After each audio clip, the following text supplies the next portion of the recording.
Kajian Fathul Bari Syarah Kitab Sahih Al-Bukhari, Kitabul Azan.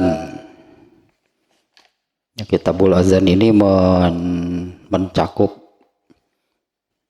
beberapa bab dari azan, masjid, pakaian, berjamaah, tentang shaf, dan terakhir ini kaifiyat sholat. Nah, inilah yang terpenting dari yang namanya ibadah sholat itu, kaifiyatnya nih yang maha penting nih. Dengan landasan itu ya, dengan landasan seperti ini kurang lebihnya. Ibadah sholat itu Allah yang menetapkan, ternyata gitu kan maknanya. Allah mengadakan ibadah sholat itu, Allah semacam menyediakan waktu agar manusia itu menghadap kepada Allah, kemudian diajak bicara gitu. Itu kan kurang lebihnya makna sholat itu demikian. Allah itu mengadakan waktu itunya untuk manusia itu menghadap kepadanya, dan oleh Allah kemudian diajak berbicara. Nah, ternyata kan ketika seseorang sedang sholat itu kan hakikatnya dia menghadap kepada Allah, tentu ada protokol gitulah, ada protokolernya, nggak bisa seenaknya kan orang menghadap. Jangankan menghadap kepada Allah, menghadap kepada petinggi, pejabat saja kan nggak bisa seenaknya. Nah, kepada Allah apalagi gitu sebetulnya. Nah, di mana protokolernya itu gitu, tata caranya, kemudian syarat-syaratnya yang harus dipenuhi apabila seseorang itu mau menghadap kepada Allah. Nah, Allah lah yang menetapkan caranya. Kurang lebih lah demikian ininya. Nah, maka tata caranya ini harus betul-betul dipenuhi, tidak boleh ada yang berbeda, tidak boleh ada yang salah. Nah, ini yang oleh Rasulullah SAW kan disabdakan ya dengan sabdanya yang ini hadis populer, ya sudah banyak yang tahu lah tentang hadis ini. Ya, shollu kama ra'aitumuni usolli. Nah, itulah caranya, tata cara protokolernya apabila seseorang menghadap kepada Allah, yaitu sholatlah kalian sebagaimana kalian tahu bagaimana caranya aku mengerjakan sholat itu. Kita bandingkan misalnya apabila ya kalau ke pejabat lah itu, misalnya presiden ini mengadakan acara di satu daerah, misalnya mau mengadakan pertemuan pembicaraan dengan orang-orang di daerah tersebut, pasti ada protokolernya, dibuatlah susunan acaranya seperti apa. Bahkan orang yang mau hadir saja kan bisa diatur pakaiannya mesti begini, itu kan harus dipenuhi. Nah, ini apalagi sebutannya, apalagi menghadap kepada Allah gitu, karena hakikatnya orang yang sedang sholat itu sedang menghadap kepada Allah dan berbicara dengan Allah. Pasti protokolernya sangat ketat itulah, harus betul-betul diperhatikan, harus betul-betul dipenuhi. Kalau di satu hadis Rasulullah SAW menyebutkan hal-hal seperti itu, disebutnya dengan hak-hak sholat. Ini yang wajib dipenuhi oleh siapapun yang mengerjakan sholat. Artinya ya tidak bisa seenaknya. Ada apa namanya itulah mungkin bahasanya ya, ada protokolernya. Ini acara maha penting nih, sholat ini acara maha penting. Bahkan Rasulullah SAW kan menyebut ketika ditanya amal apa gitu yang paling utama, amal apa yang apa namanya amal terpenting mungkin sebutannya ya, amal terpenting selama manusia hidup di dunia. Rasulullah menjawabnya sholat amal terpenting. Ya apa sih itu, kenapa sampai menjadi sholat itu amal paling penting? Ini acara, itu acara menghadap kepada Tuhan pencipta, menghadap kepada Allah. Masa iya bisa seenaknya? Nah nanti babnya demikian nih ya, di mana bab ini, bab sekarang nih ya, bab sekarang ini babun iza lam yutimmas sujud. Ini seolah-olah pengulangan, meskipun di apa namanya ada bab yang berbeda. Kalau judulnya ada kemiripan dua nih, ini sujud sekarang ya, babun iza lam yutimmas sujud, bab apabila tidak menyempurnakan sujud. Nah di bab sebelumnya, di beberapa bab sebelumnya, bukan yang kemarin ya, di beberapa bab sebelumnya dengan susunan judul yang kurang yang sama, babun iza lam yutimar ruku, bab apabila tidak menyempurnakan sujud. Judulnya demikiannya. Nah, di bab-bab sebelum itu bab apabila tidak menyempurnakan ruku.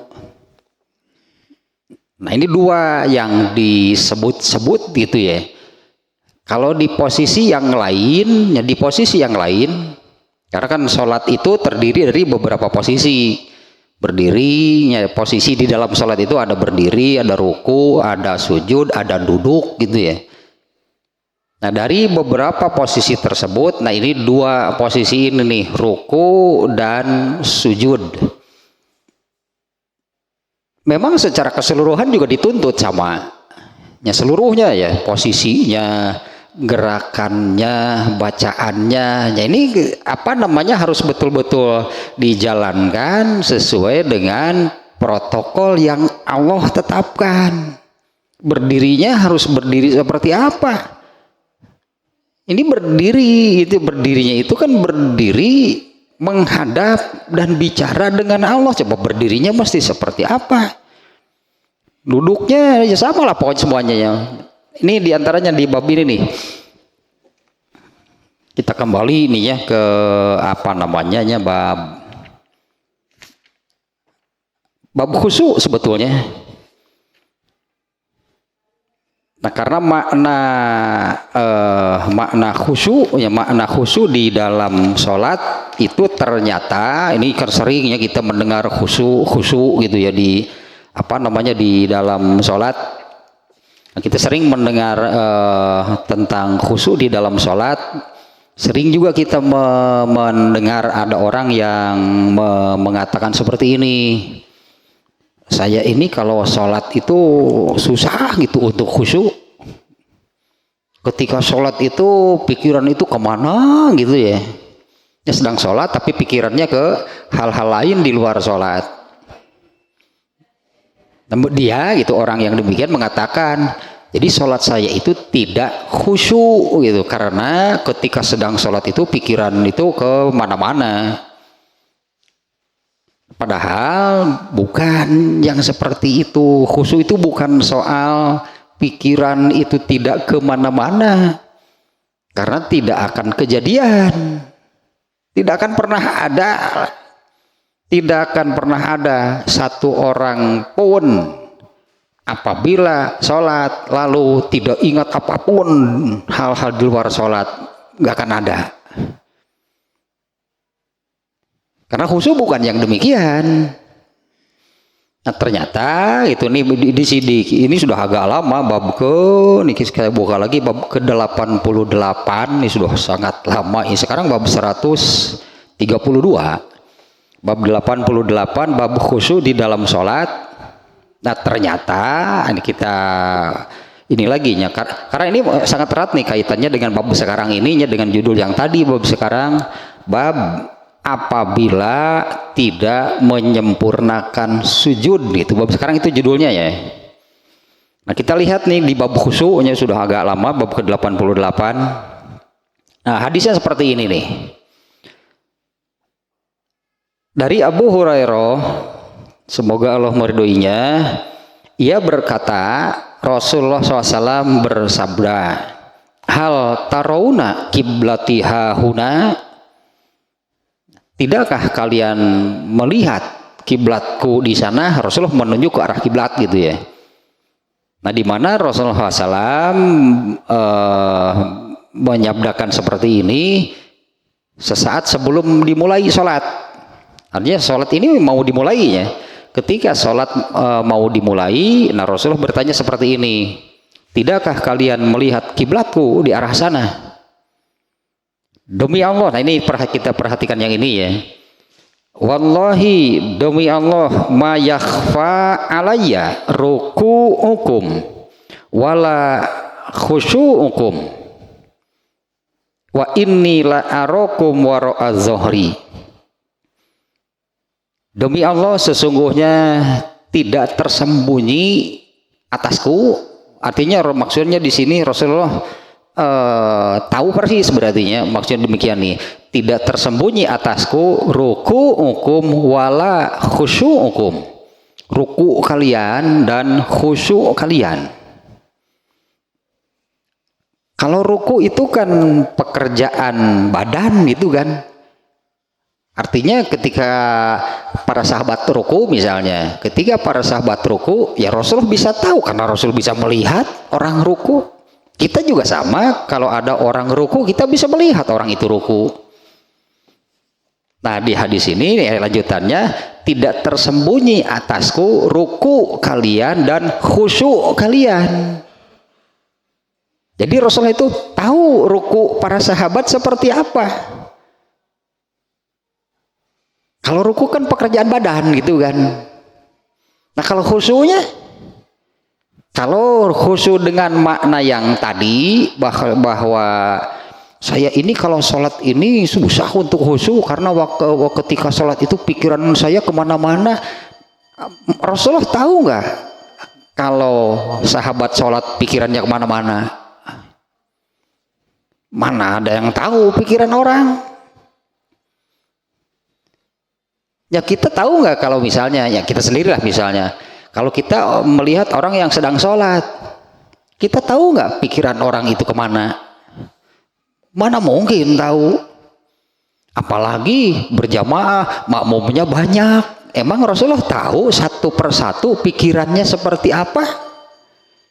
Kalau rukunya, iya Rasulullah bisa tahu karena ruku itu pekerjaan badan bisa dilihat. Nah hanya di hadis ini Rasulullah itu sebelumnya kan menanyakan, kalian tahu arah kiblatku di sana? Ya, ini maksudnya Rasulullah itu ketika berjamaah sebagai imam, beliau menghadap ke kiblat, makmum kan di belakang.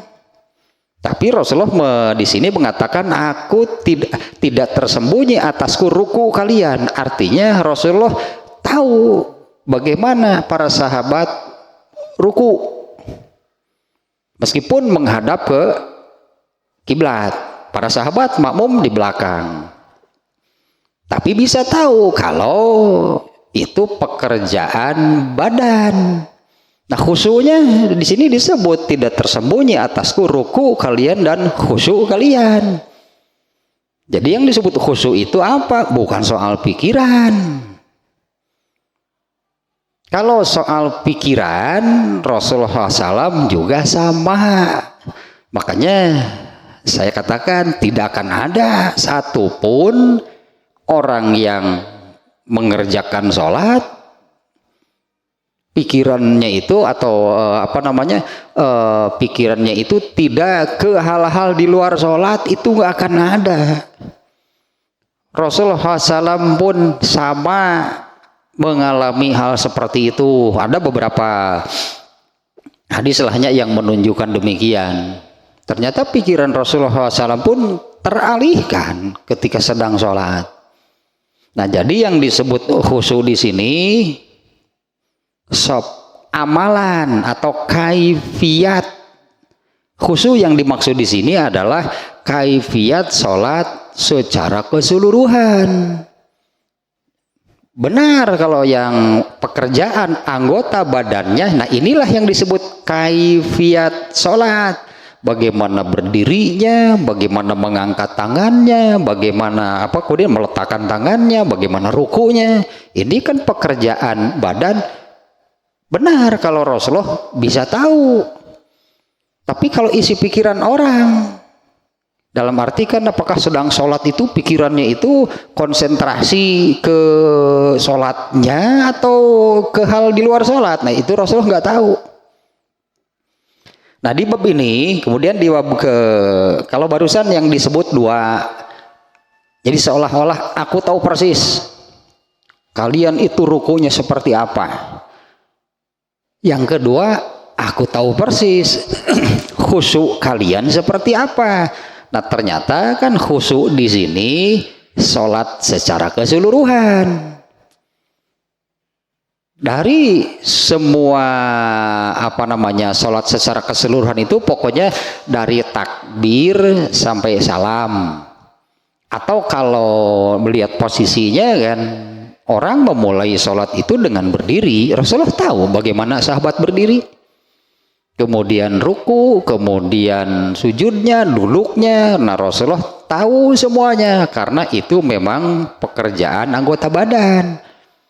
Jadi yang dimaksud oleh hadis tadi adalah aku tahu persis ruku kalian seperti apa, wa khusyu'ukum itu, dan secara keseluruhan seluruh kaifiat yang dilakukan oleh para sahabat Rasulullah SAW itu tahu.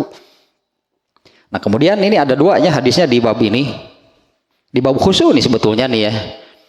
Nah di hadis yang keduanya Rasulullah SAW menyabdakan aqimur ruku'a was sujud. Di dua nih yang disebut. Kalau terjemah harfiahnya tegakkanlah ruku dan sujud kalian. Ini agak susah sihnya diterjemah tegakkanlah. Mana seorang sujud tegak? Kalau di kita itu tegak itu artinya kan berdiri, itunya tegak. Apanya ya maksudnya? Jadi yang yang iktidal kemarinnya kita menyebutnya yang benar, yang tepat, yang pas gitu ya. Seperti tadi kan disabdakan oleh Rasulullah, seperti kalian tahu bagaimana caranya aku mengerjakan sholat. Nah Rasulullah itu menuntut, artinya rukulah kalian seperti kalian tahu bagaimana caranya aku ruku. Sujudlah kalian sebagaimana kalian tahu bagaimana caranya aku sujud. Nah di hadis ini, di hadis yang kedua nih, Rasulullah memerintahkan demikian, aqimur ruku'a was sujud. Dua nih yang disebut. Ya kurang lebih terjemahnya demikian, artinya yang benar, artinya lakukan dengan benar, yang tepat, yang pas, sepertinya yang dicontohkan, seperti yang diajarkan. Nah, ruku dan sujud. Fawallahi, demi Allah, inilah arokum min ba'di, sesungguhnya aku melihat kalian setelah aku, atau setelah aku melalui belakang punggungku. Iza roka'tum wa sajadtum. Aku tahu, aku bisa melihat kalian melalui punggung lah sebutnya. Aku bisa melihat kalian melalui punggungku ini. Iza roka'tum wa sajadtum, ketika kalian ruku dan sujud. Nah di bab ini nih ya, Di bab ini bab yang paling penting. Anggaplah begininya, kita ulang lagi juga nih ya. Di dalam sholat itu kan terdiri, atau di dalam sholat itu ada beberapa posisi, dimulai dengan berdiri. Kemudian kan kalau melihat urutannya, setelah berdiri baca Fatihah dan surat, kemudian ruku. Jadi ada posisi berdiri, ada ruku, setelah ruku kemudian berdiri lagi, i'tidal, kemudian sujud, kemudian duduk di antara dua sujud. Nah, jadi posisi dalam sholat itu ada berdiri ketika membaca Fatihah dan surat, itu sebutannya qiyam. Kemudian ada ruku, ada berdiri yang kedua sebutannya i'tidal, yaitu berdiri setelah bangkit dari ruku. Kemudian ada sujud, ada duduk di antara dua sujud, kemudian ada duduk tahiyat. Duduk tahiyat ada dua, duduk tahiyat awal dan duduk tahiyat akhir, jadi 7 lah gitunya. Seluruhnya posisi di dalam sholat itu ada 7 macam, berdiri, ruku, sujud, dan hingga tahiyat awal, tahiyat ini semuanya ada sujud. Nah, dari semua posisi tersebut, dua yang Rasulullah sebut di hadis tadi, misalnya ruku, sujud, sampai Rasulullah SAW sebelum sholat dimulai tadi beliau menekankan, artinya sampai bersumpahnya di sini Rasulullah sampai mengatakan, demi Allah aku tahu sholat kalian seperti apa, aku tahu ruku kalian seperti apa, aku tahu sujud kalian seperti apa. Nah, di sini yang disebut 2 ditambah 1, seolah-olah berdasarkan 2 hadis tadi. Aku tahu ruku kalian, aku tahu sujud kalian, aku tahu khusyuk kalian. Sementara nih makna khusyuk itu adalah kaifiat sholat seluruhnya. Jadi bukan soal konsentrasi, bukan soal ingatan, bukan. Orang yang sholatnya khusyuk itu adalah orang yang benar kaifiatnya, berdirinya benar, rukunya benar, dan posisi-posisi tadi semuanya benar. Itulah khusyuk di dalam sholat. Adapun soal ketika sholat pikirannya kemana-mana, Nabi juga mengalami hal seperti itu. Apa kita berani mengatakan Nabi sholatnya nggak khusyuk? Coba ada yang berani nggak mengatakan Rasulullah sholatnya tidak khusyuk? Kalau Rasulullah sendiri sholatnya sudah tidak khusyuk, terus yang bisa siapa? Ya, kalau mengatakan Rasulullah tidak khusyuk, terus yang bisa khusyuk siapa? Contohnya soal konsentrasinya nih ya, soal konsentrasinya Rasulullah juga pernah itu di dalam sholat itu pikirannya ke hal di luar sholat. Contohnya pernah ada yang memberi kain tirai bergambar itu, ini bagus itu ya. Ada orang yang memberinya kepada Aisyah ya untuk tirai, karena antara ini kan rumah Rasulullah SAW itu kan nempel ke masjid gitu. Jadi rumah Rasulullah itu disebutnya kalau Rasulullah keluar rumah berarti langsung menginjak masjid. Kalau keluar rumah itu langsung menginjak masjid.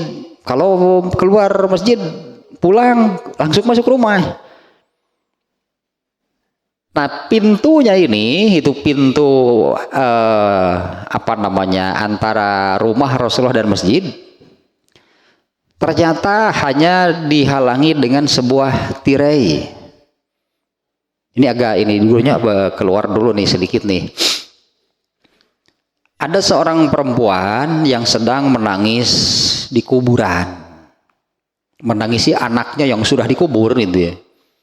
Ada seorang perempuan itu yang sedang menangis di kuburan, menangisi anaknya yang sudah meninggal, sudah dikubur. Kemudian Rasulullah SAW dan para sahabat lewat. Lalu Rasulullah menasehati si perempuan itu, seorang ibu, mungkinnya dia seorang ibu nih. Ittaqi wasbiri, bertakwalah dan bersabarlah. Itu nasihat Rasulullahnya kepada si ibu yang sedang menangis di kuburan. Bertakwalah dan bersabarlah. Ternyata si ibu ini tanpa menoleh, tanpa melihat, dia ini malah marah. Sabar, sabar. Coba kalau kamu yang mengalami. Ternyata Rasulullah nggak merespon gitu ya. Rasulullah hanya berlalu saja. Nah, sahabat yang bersama Rasulullah SAW yang merasa nggak enak, berani-beraninya si ibu ini membentak Rasulullah. Kemudian ada sahabat yang menghampiri, menanyakan, ibu tahu nggak tadi yang ngasih, yang menasihat itu siapa? Enggak, Nabi tadi tuh. Oh, kaget luar biasa si ibu. Walah, mungkin kalau kita ini. Besoknya si ibu ini datang ke rumah Nabi, mau minta maaf. Dalam pikiran si ibu ini, kalau bertemu Nabi, wah pasti susah. Pasti sangat susah hanya kalau mau bertemu Nabi. Karena dia membayangkan bagaimana seorang, ya kalau sekarang seorang raja gitu, seorang presiden, ketika mau bertemu raja kan harus perjanjian dulu. Kemudian pengamanannya pun ring 1, ring 2, nah terbayangnya demikian. Tapi tetapnya saya ingin minta maaf itu karena waktu dinasihati demikian tanpa menoleh malah membentak Nabi. Sabar, sabar. Ngonah sibun ngalaman, mamaneh mun ngalaman gitu. Kan Nabi berani gitu. Sahabat yang marah nih. Ternyata jauh dari apa yang dipikirkan oleh si ibu. Begitu menanyakan rumah Nabi yang mana, itu yang nempel ke masjid. Si ibu ini masuk ke masjid. Bengong, oh, seperti ini ya Nabi, nggak ada pengawal di depan rumah Nabi, nggak ada penjaga. Ring 1 apa satu lagi sampai ring 2, ring 3, kalau mau bertemu Nabi itu harus protokoler, nggak ada. Begitu datang nggak seperti ini saja rumah Nabi. Dia mengucapkan salam, Nabi keluar, si ibu minta maaf atas kejadian kemarin. Ternyata bagi Rasulullah SAW itu kalau urusan pribadi Rasulullah nggak merasa sakit hati si ibu seperti itu. Malah Rasulullah menambah nasihat lagi. Ketika di kuburan Rasulullah menasehatinya, ittaqi wasbiri, bertakwalah dan bersabarlah. Ditambahan ke Rasulullah memelah nasihatnya, inna sabro inda sodmatil ula. Sesungguhnya yang namanya sabar itu harus ada paling depan, harus muncul paling dulu dibandingkan dengan yang lain. Nah, ternyata ini dari hadis ini ya, ternyata si ibu ini melihat hanya seperti ini saja rumah Nabi, antara rumah dan masjid itu hanya ditutup dengan sebuah tirai tanpa ada penjagaan sama sekali. Nah, itulahnya gambarannya rumah Nabi. Nah, pintunya tempat keluar masuk rumah Nabi itu persis jadi kalau Rasulullah SAW keluar dari rumahnya masuk masjid itu ke tempat beliau menjadi imam. Yang tempat beliau menjadi imam itu rumah Nabi hanya seperti itu. Nah, ada yang memberi tirai kepada Rasulullah itu, tirai yang kain bagus lah untuk gording rumahnya, untuk tirai penutup ini pintunya bergambar.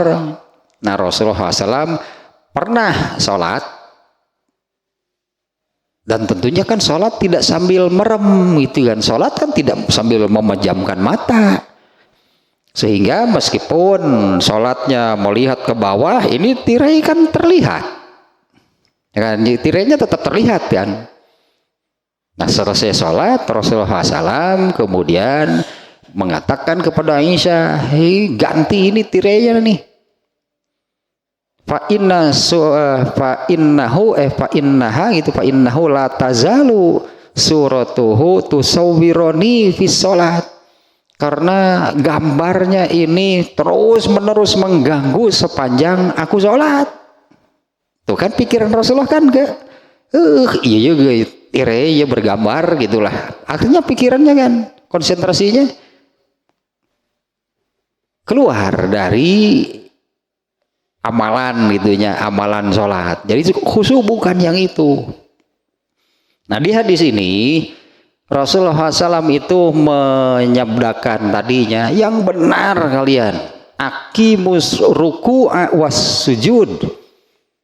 Artinya lakukan dengan benar, yang tepat, yang pas gitu, artinya ruku dan sujud kalian. Karena aku bisa melihat, aku tahu persis bagaimana kalian ruku, aku tahu persis bagaimana kalian sujud, dan aku tahu persis sholat kalian secara keseluruhan. Itu arti khusyuk.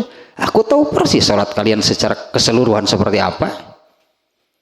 Nah, tapi dari semua gitunya yang disebut sholat secara keseluruhan, berdirinya, rukunya dan sebagainya, secara khusus Rasulullah menyebut dua, ruku dan sujud. Kalau menurut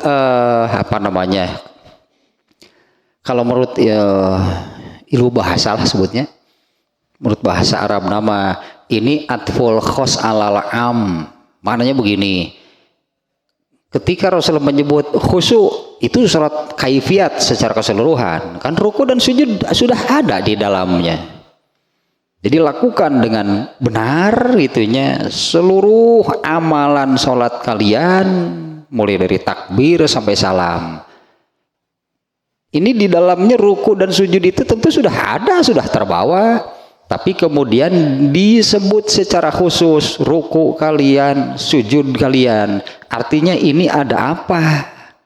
Ada apa dengan ruku? Ada apa dengan sujud? Padahal dengan menyebut khusyuk kalian itu, ini sudah terbawa, sudah ada di dalamnya. Tapi disebut secara khusus itu maksudnya ini dua posisi terpenting di dalam sholat. Ruku dan sujud ini dua posisi terpenting di dalam sholat. Yang secara makna ini kita bisa memaknai seperti ini. Orang yang sholat itu kan menghadap Allah tadi disebutnya. Orang yang mengerjakan sholat itu orang yang menghadap Allah. Jadi sebutannya kan kalau ada orang yang mau sholat itu mau apa? Orang yang mau sholat itu dia itu mau menghadap Allah. Dengan tata cara, bagaimana sih menghadap Allah, tata caranya? Ya inilah kaifiat sholat. Makanya Allah yang mengajarkan. Gak bisa seenaknya menghadap kepada Allah. Dari semua kaifiat sholat ini yang terpenting ini adalah ruku dan sujud. Di mana dua hal ini sering diungkap oleh Rasulullah. Seperti misalnya di dalam hadis yang ini Rasulullah bertanya nih kepada para sahabat, kalian tahu nggak pencuri di dalam sholat? Ya, kalian tahu nggak pencuri di dalam sholat? Ini pertanyaan yang aneh nih bagi para sahabat. Sampai para sahabat itu berpikir, apa ada gitu ya pencuri di dalam sholat? Para sahabat mereka tidak tahu, yang mereka menjawab Allah dan Rasulnya yang lebih tahu. Kemudian Rasulullah menyebutkan yang disebut dengan pencuri di dalam sholat itu adalah orang yang tidak meluruskan tulang punggungnya ketika ruku dan sujud. Ini dua nih yang disebut. Orang yang tidak meluruskan tulang punggungnya ketika ruku dan sujud. Nah, kita bisa memaknai seperti ini. Orang mau mengerjakan sholat itu artinya kan mau menghadap kepada Allah. Jadi ketika berdirinya itu dia menghadap kepada, berdiri menghadap kepada Allah. Nah, dari semua kaifiat sholat tersebut, ruku itu kan membungkuk. Ruku itu kan membungkuk. Jadi ini kan membungkuknya itu membungkuk, merendah, membungkuknya itu merendahkan diri, itulah merendahkan diri kepada Allah. Sujud apalagi puncaknya seseorang merendahkan diri kepada Allah itu dengan bersujud itu di hadapan Allah. Kalau dibandingkan dengan sesama manusia juga sama. Coba kalau seseorang membungkuk kepada orang lain, artinya orang ini merendah. Apalagi kalau seseorang bersujud, disebutnya bersujud, bersimpuh itunya di hadapan seseorang, artinya orang ini merendah kepada orang tersebut. Nah puncaknya dalam sholat nih ya, meskipun orang yang mau disebutnya, karena ada kan orang yang tidak mau mengerjakan sholat. Banyak kan ya orang yang tidak mau nih mengerjakan sholat. Di orang yang mau mengerjakan sholat itu artinya sudah ada ketaatan, kepatuhan, ketundukan kepada Allah sehingga dia mau mengerjakan sholat. Karena kalau yang tidak taat, tidak patuh, tidak tunduk kepada Allah kan sholatnya juga tidak dikerjakan. Yang mengerjakan sholatnya saja gitu, itu dia artinya dia sudah tunduk kepada Allah karena Allah yang memerintah. Itu kan karena sholat itu kan Allah yang memerintah. Orang yang tunduk, patuh, taat kepada Allah mengerjakan berarti apa yang Allah perintahkan. Nah di dalam sholat itu ada lagi itu lebih menunjukkan gitulahnya, lebih menunjukkan merendah diri di hadapan Allah itu dengan membungkuk. Ruku itu kita ini membungkuk merendahkan diri kepada Allah. Kemudian satu lagi sujud, lebih menunjukkan demikian. Nah sehingga di dalam sholat tadi dua posisi ini yang sangat ditekankan oleh Rasulullah SAW. Ketika kita ruku itu menunjukkan kita ini betul-betul merendah diri di hadapan Allah, dan lebih dari itu dengan bersujud. Nah, sehingga dalam posisi tersebut benar-benar nih dituntut kerjakan dengan sempurna. Karena ini babnya sekarang demikian ya, ini babun iza lam yutimmas sujud. Bab jika tidak menyempurnakan sujud. Sebelumnya di bab ruku juga itu ada bab tidak menyempurnakan ruku. Nah berarti kita bisa mengambil kesimpulan begini, ruku itu bagaimana sih? Ruku itu kan membungkuk dari, kalau di dalam sholat itu kan ruku itu dari sebelumnya berdiri, baca Fatihah dan surat, kemudian membungkuk. Nah ini coba harus digarisbawahi ini. Ternyata ruku tidak bisa hanya sekedar hanya asal membungkuk, gak bisa. Nanti kita bisa lihat nih, ternyata Imam Bukhari ini ya di bab ini hadisnya sama nih. Nah karena yang dua tadi ini memang sering disebut sepasang, ruku dan sujud. Ini hadisnya di bab rukunya beberapa bab sebelumnya dengan judul yang redaksinya sama, bab apabila tidak menyempurnakan ruku. Itu di bab ruku. Nah sekarang ini bab apabila tidak menyempurnakan sujud. Kita lihat hadisnya, ternyata sama sebetulnya.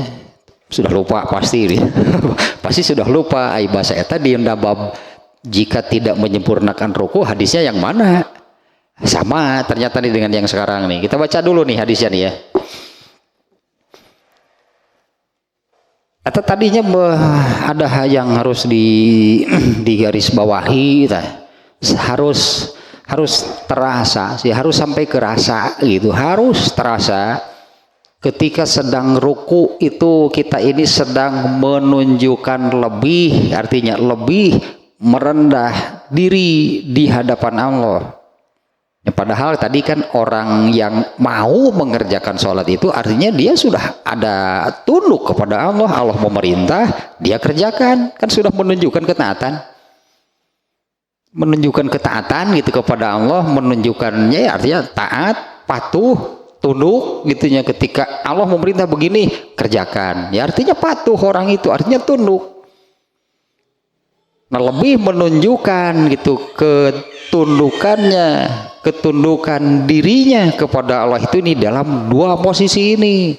Ini posisi apa bahasanya krusial betul-betul di dalam sholat ini nih, ruku dan sujud. Di antaranya makanya sengaja tadi saya ulangnya di bab khusyuk. Rasulullah sampai mewanti-wanti yang tadi sebelum memulai sholat Rasulullah SAW mengatakan kepada para sahabat,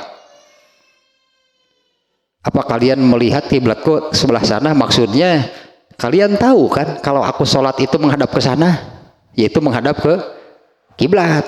Tapi jangan dikira aku tahu sholat kalian seperti apa, aku tahu ruku kalian seperti apa, aku tahu sujud kalian seperti apa, aku tahu sholat kalian secara keseluruhan seperti apa. Dari semua itu nih ruku dan sujud, sehingga bisa kita munculkan gitulah. Ini salah satu lah kesimpulannya, ruku bukan asal membungkuk. Ya bisa, karena Rasulullah karena bisa kena itu oleh hadis yang tadi. Kalian tahu pencuri di dalam sholat, katakanlah jangankan di dalam sholat, di luar sholat pun kan mencuri itu pelanggaran buruk, bahkan ada hukumannya dari Allah. Ini mencurinya di dalam sholat lebih parah, berarti sebetulnya lebih buruk nih pencuri di dalam sholat, yaitu yang tidak meluruskan tulang punggung waktu ruku dan sujud. Nah, kita baca dulu nih hadisnya nih ya. Bahkan ini bab sebelumnya nih, bab yang kemarinnya bab yang kemarin itu seperti ini semakin nih menunjukkan benar kalau sholat itu kaifiat sholat itulah cara protokoler gitunya, protokolernya gitu, orang menghadap kepada Allah betul-betul diatur dan tidak boleh dilanggar. Bab yang kemarin ini sepertinya sepele ya, bab yang kemarin berarti bab 131-nya ini sepertinya hanya ini hal sepele, karena ternyata memang benar banyak yang menyepelekan. Bab yang kemarin itu yaitu babun yastakbilu bi atrofi rijlaihil kiblat. Ini sudah banyak yang menyepelekan tentang hal ini. Bab ini babnya yang kemarin ya, menghadapkan, mengarahkan jari-jari kaki ke kiblat. Ini bab sujud nih ya, artinya ketika sedang sujud nih. Nah, ketika sujud itu menghadapkan seluruh jari-jari kaki ke kiblat. Ini dimunculkan, ini diangkat nih, sebutnya diangkat, dimunculkan, dibahas secara khusus oleh Imam Al-Bukhari. Bisa jadi orang Imam Bukhari memang visioner orangnya, visioner, atau memang sudah saat itu pun berartinya di zaman Imam Bukhari sudah banyak orang yang menyepelekan tentang hal ini.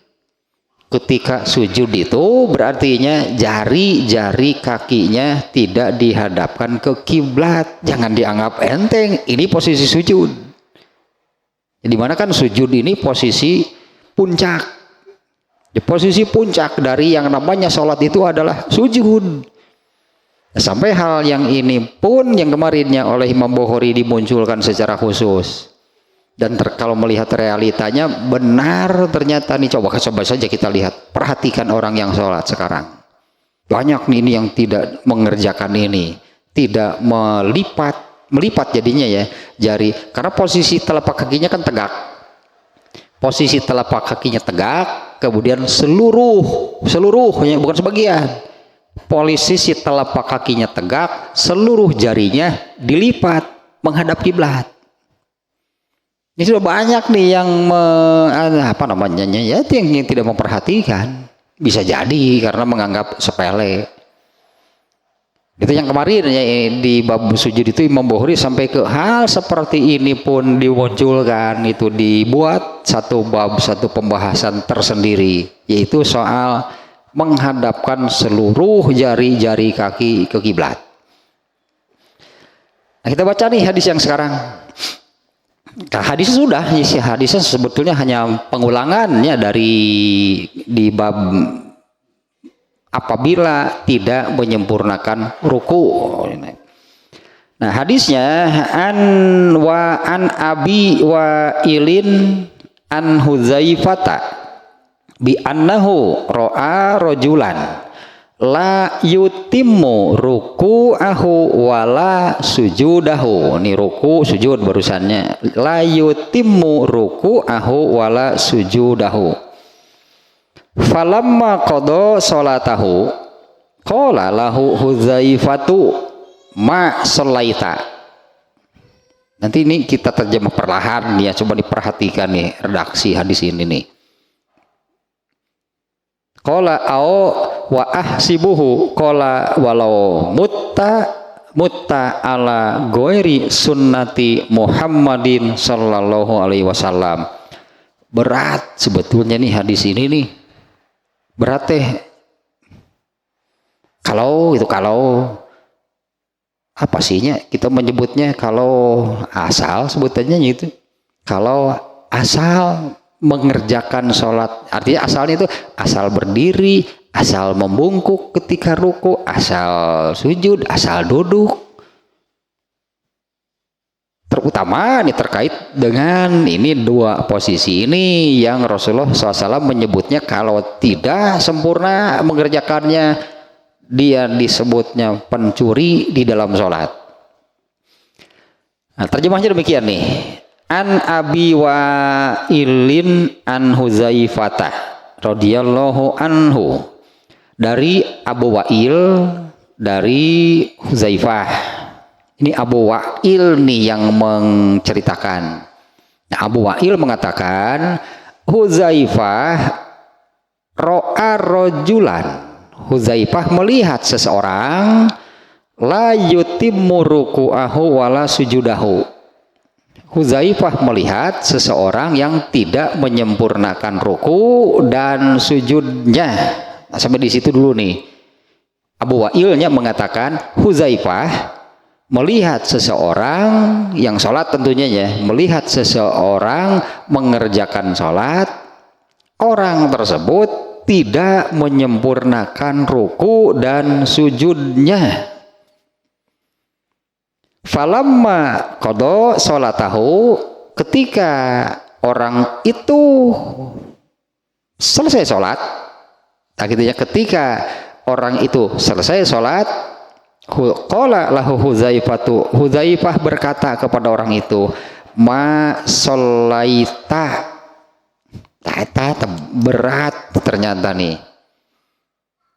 Setelah orang itu selesai sholat, Huzaifah mengatakan kepada orang tadi, ma sholaita, kamu itu tidak sholat. Maknanya jadi bagaimana nih? Huzaifah mengatakan demikian, kamu tidak sholat. Ini seperti di bab yang tidak menyempurnakan ruku nih ya, di bab tidak menyempurnakan ruku, hadis yang lain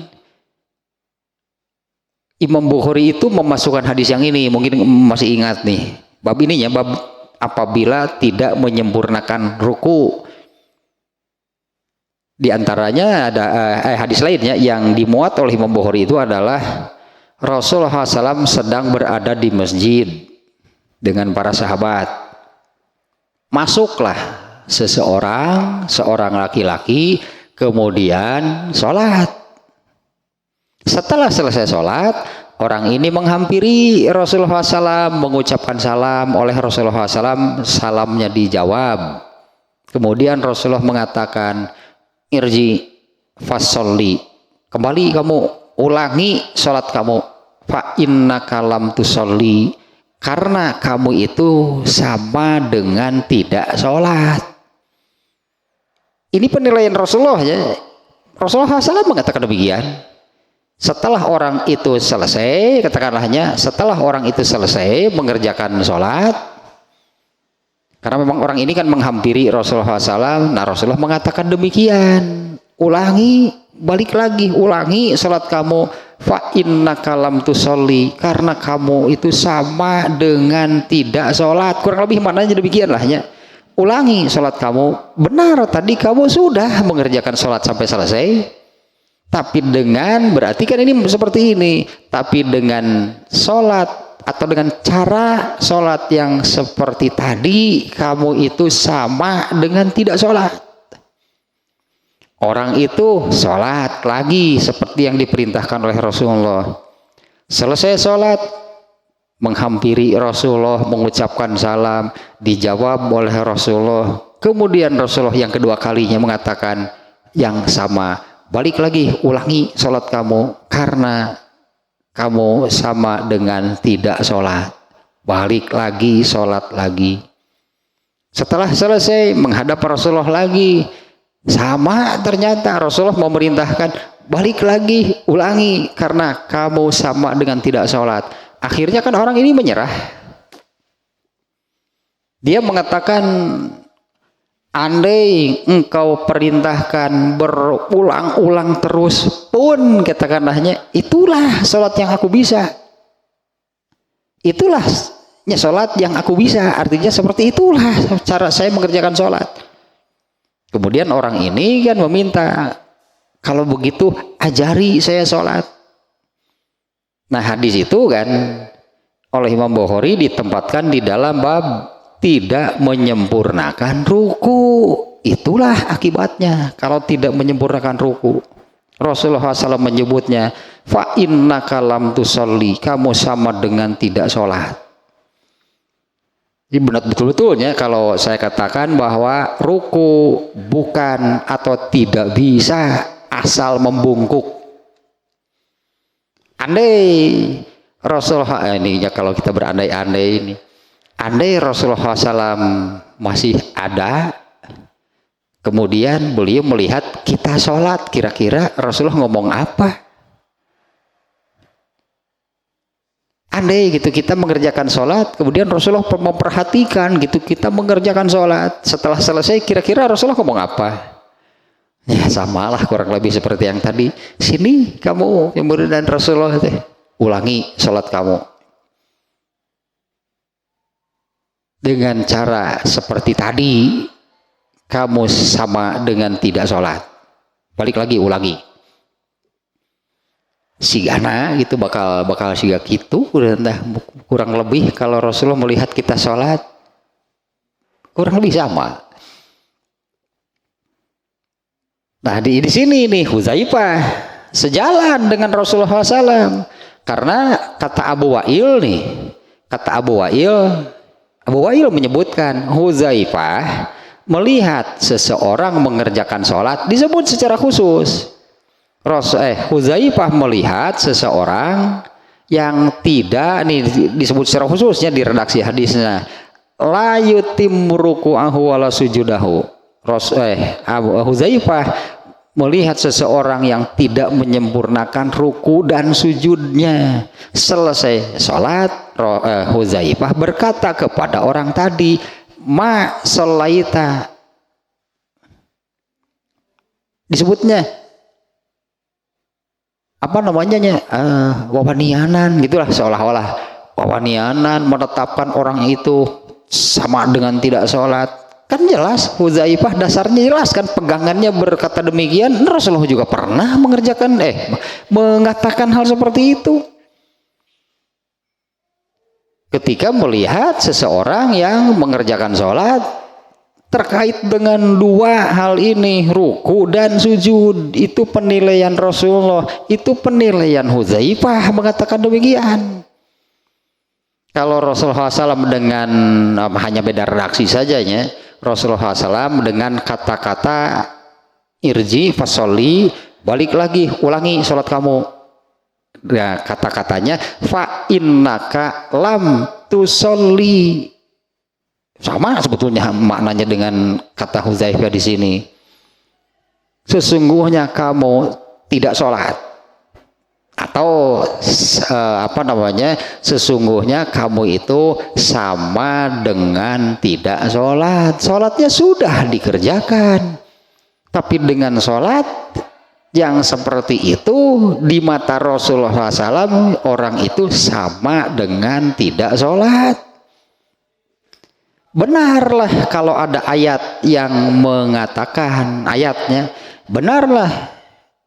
Pasti ayat benar sih, artinya kalau ayat nggak pernah ada yang salah.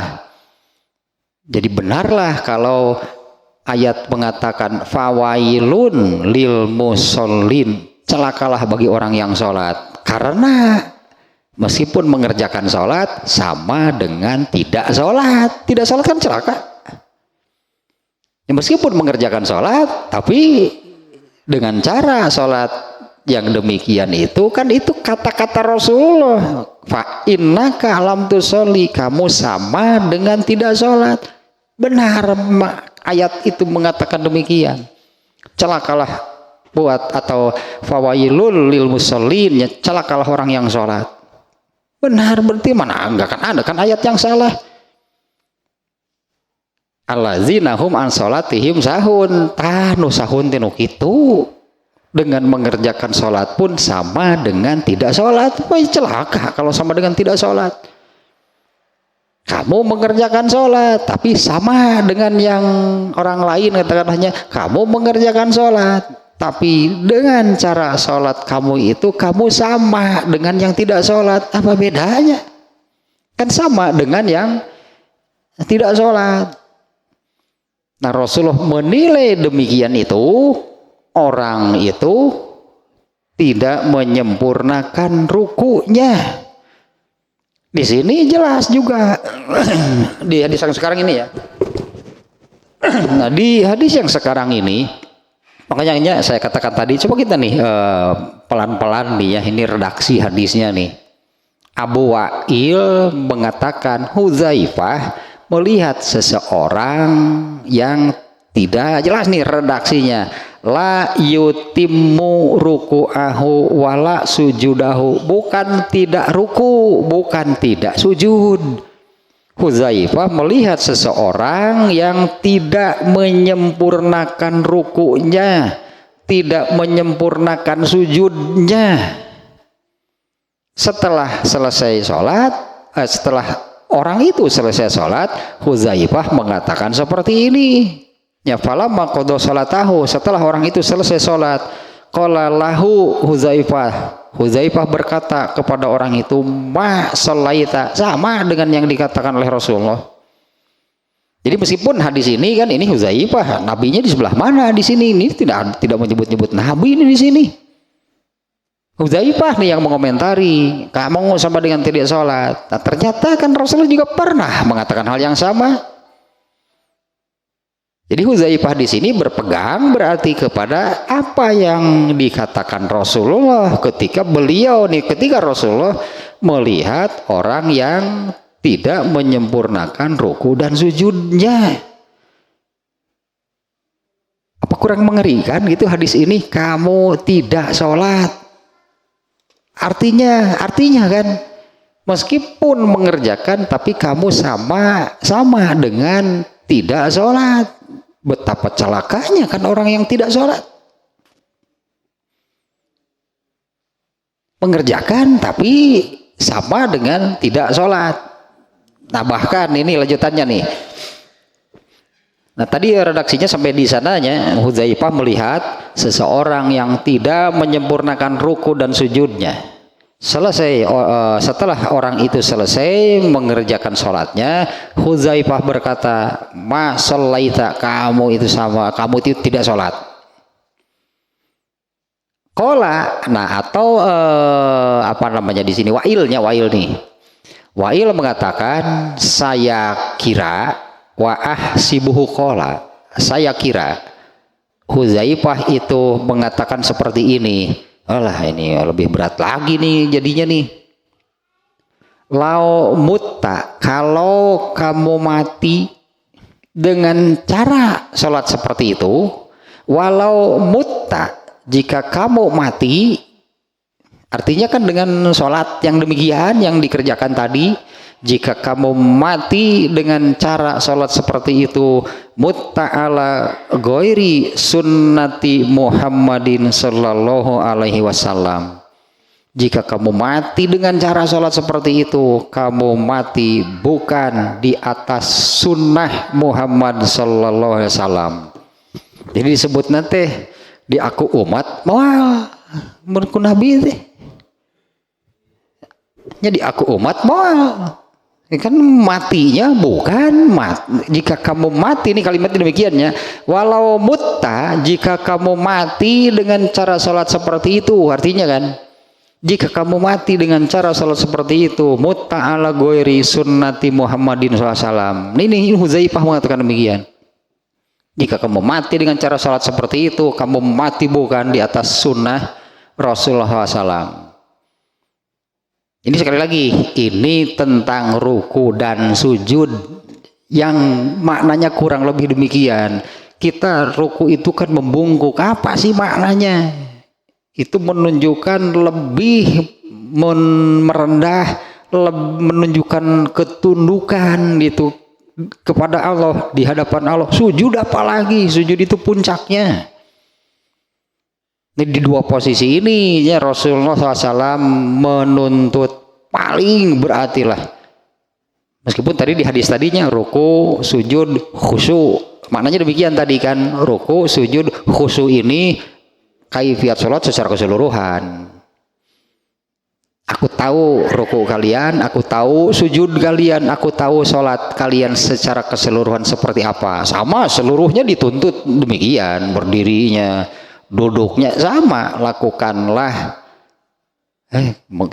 Terikatnya sangat mengikatkan, makanya hadis yang tadi, sholatlah atau kerjakanlah sholat itu seperti kalian tahu bagaimana caranya aku mengerjakan. Nah, dari seluruh amalan sholat itu yaitu ruku dan sujud yang sering disebut-sebut secara terpisah. Sampai demikian kan Rasulullah menyebutnya pencuri di dalam sholat, kan alangkah buruknya sebutan tersebut, yaitu orang yang tidak meluruskan tulang punggung ketika ruku dan sujudnya. Puncaknya nih, sujud itu puncaknya seseorang merendah, menunjukkan ketundukan, itulah kepatuhan kepada Allah. Nah, tuntutan ini posisinya yang benar nih kalau sujud. Ternyata kan menurut hadis ini, Hudzaifah melihat orang yang tidak sempurna nih rukunya, tidak sempurna sujudnya. Hudzaifah menyimpulkan apa? Kamu itu sama dengan tidak sholat. Nah, kemudian ini nih ada riwayat lain nih. Hadis yang ininya diriwayatkan juga oleh Imam Ahmad nih, di dalam hadis riwayat Ahmad saya lihat hadis yang barusannya, Hudzaifah melihat orang yang tidak menyempurnakan ruku dan sujudnya dengan redaksi yang tadi, apalagi ditambah dengan tadi yang terakhir kan Hudzaifah itu seolah-olah mengatakan kalau kamu mati dengan cara sholat seperti itu, kamu mati bukan di atas sunnah Rasulullah. Sebutnya teh jadi kita kan aringke di aku umat mau aku nabi, karena matinya itu bukan di atas sunnah, artinya matinya itu bukan mati mengikuti sunnah Rasulullah. Boleh nggak kalau saya menyimpulkan mau aku umat aku nabi tadi akhirat? Karena Rasulullah SAW itu seringnya mengungkapkan bukan golonganku, bukan umatku. Itu Rasulullah sering. Di antaranya ini hadis yang ini di antaranya ya Rasulullah yang mengatakan mau aku umat, benci orang mau aku umat. Di antaranya hadis yang ini, barang siapa yang sengaja nih ya, barang siapa yang sengaja tidak mau menikah mau aku Nabi. Rasulullah mengungkapkan hal-hal yang maka bukan golonganku, bukan umatku itu di banyak hal. Kudu nama opat, jadi mau sekarang newa ya. Kudu nama opat. Dari yuk mau atuh pogo kudu dicarekan. Kumaha ya teh? Hiji mung gitu jadi oleh Rasulullah nggak diakui nanti nih. Ini hadis riwayat Ahmad nih. Sebentar nih ya, sudah saya kasih tanda nih. Nah, sedang ini redaksi hadis yang sama nih pada riwayat Imam Ahmad. hadis yang samanya dari Wa'il nih, dari Abu Wa'il dari Huzaifah Al-Yamani. Nah, Wa'il mengatakan Huzaifah melihat seseorang tidak menyempurnakan ruku dan sujud. Setelah orang itu selesai sholat, Huzaifah memanggilnya lalu berkata. Nah, di sini ada perbedaan sedikit.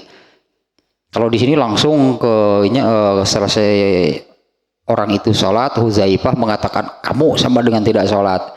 Di sini ada sedikit perbedaan meskipun intinya sama nih.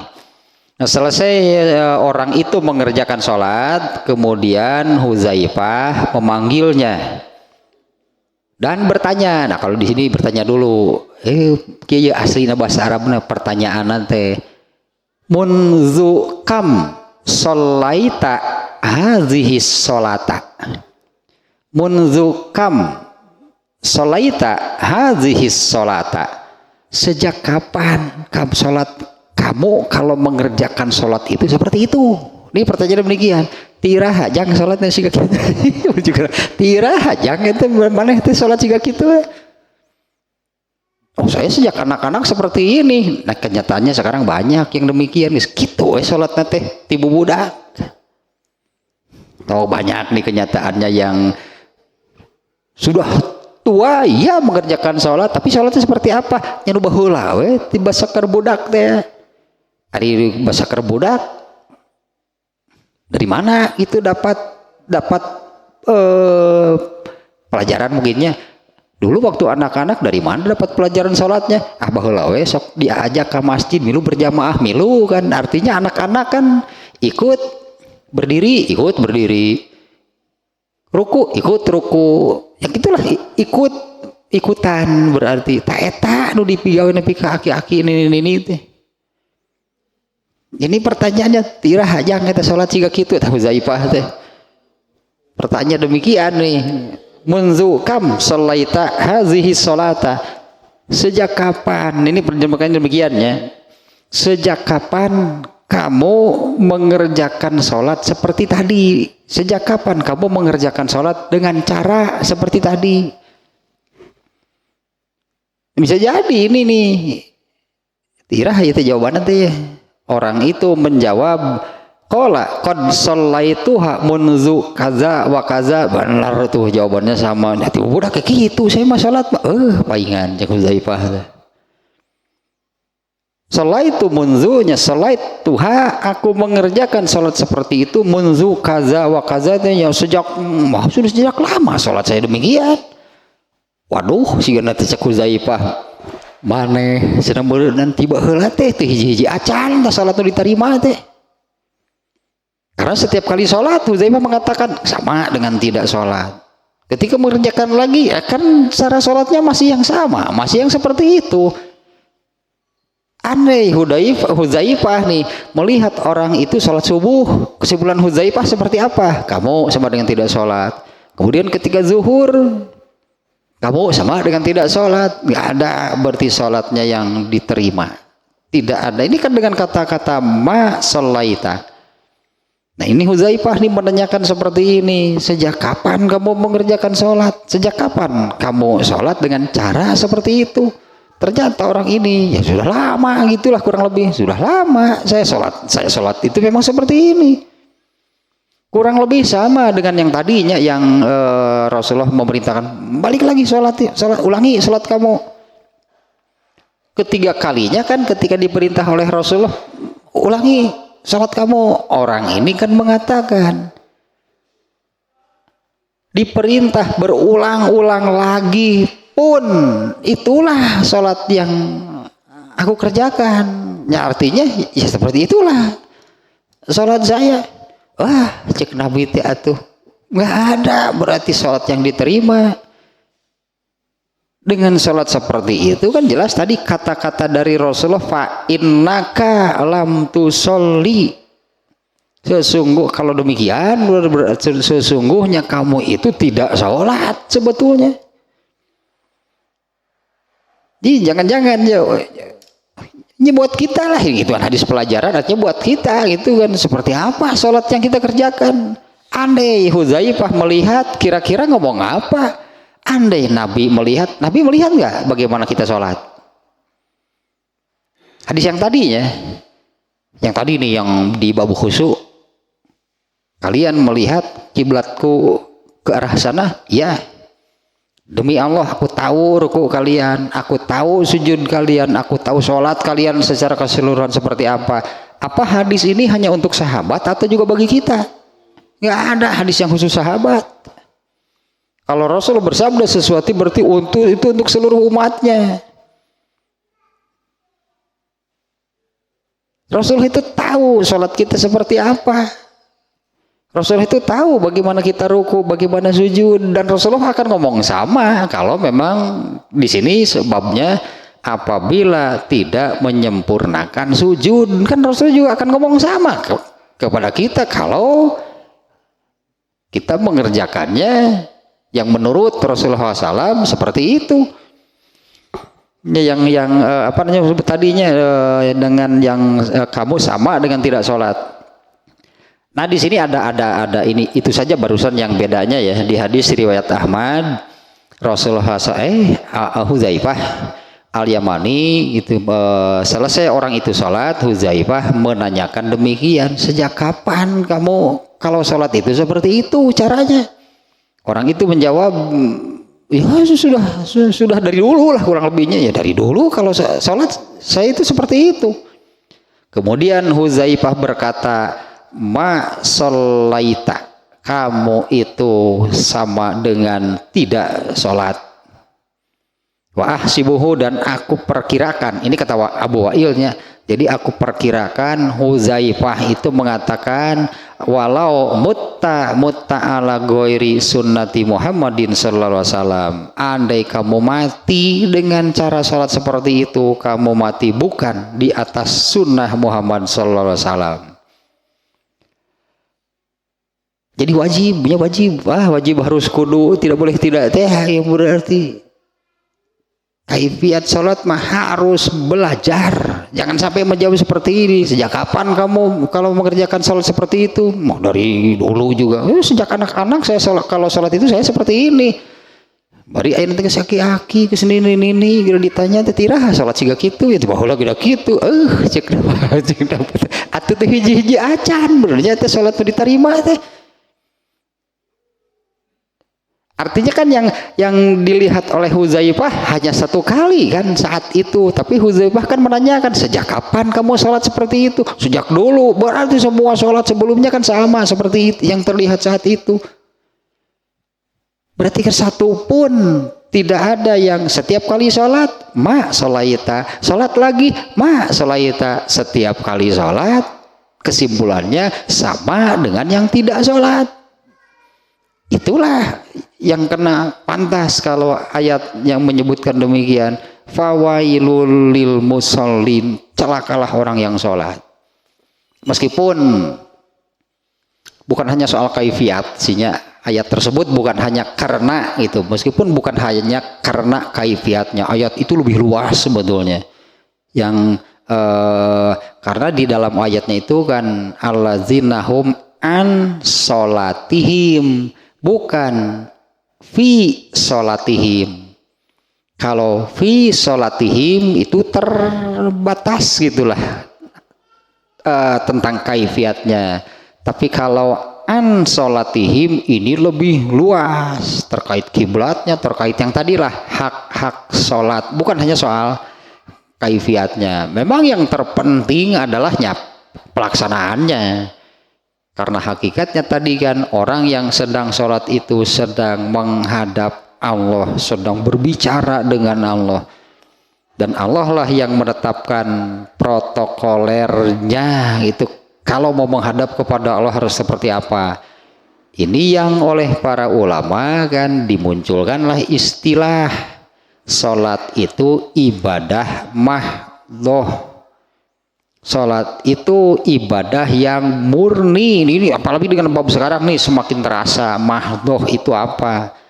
Yaitu ibadah yang caranya Allah yang menetapkan, dan yang mengerjakannya harus mahdhoh, murni, asli, artinya tidak boleh ada perubahan, tidak boleh ada penambahan, pengurangan, harus asli yang Allah tetapkan. Ini bukti berarti nih pada bab ruku, yang tidak menyempurnakan ruku, tidak menyempurnakan sujud, kan seperti ini. Ternyata Rasulullah ngomong apa melihat orang yang tidak menyempurnakan ruku, kamu sama dengan tidak sholat. Ini Hudzaifah, dia ngomong apa melihat orang yang tidak menyempurnakan dan ruku dan sujudnya, sama, ternyata kamu sama dengan tidak sholat. Dan Hudzaifah kan merasa heran, sejak kapan sholat kamu seperti itu? Oh, dari dulu. Waduh, begitu bencik orang mah Hudzaifah tepuk jidatnya, bencik orang menuh celaka kamu, berarti celaka kamu karena setiap kali mengerjakan sholat kamu itu sama dengan tidak sholat. Taslahnya itu berat itu. Berarti nyanyalah ada sholat, berarti kan sholat nggak boleh asal-asalan. Ketikanya dengan ini, dengan catatan sholat itu adalah amal terpenting selama manusia hidup di dunia itu. Sholat, nggak ada yang lebih penting dari sholat. Ya iyalah, pantas kalau sampai keseriusannya harus sampai seperti ini. Soal tulang punggungnya saja kan jadi masalah besar gitu kan. Jadi masalah besar nih untuk terutama kan untuk ruku dan sujud.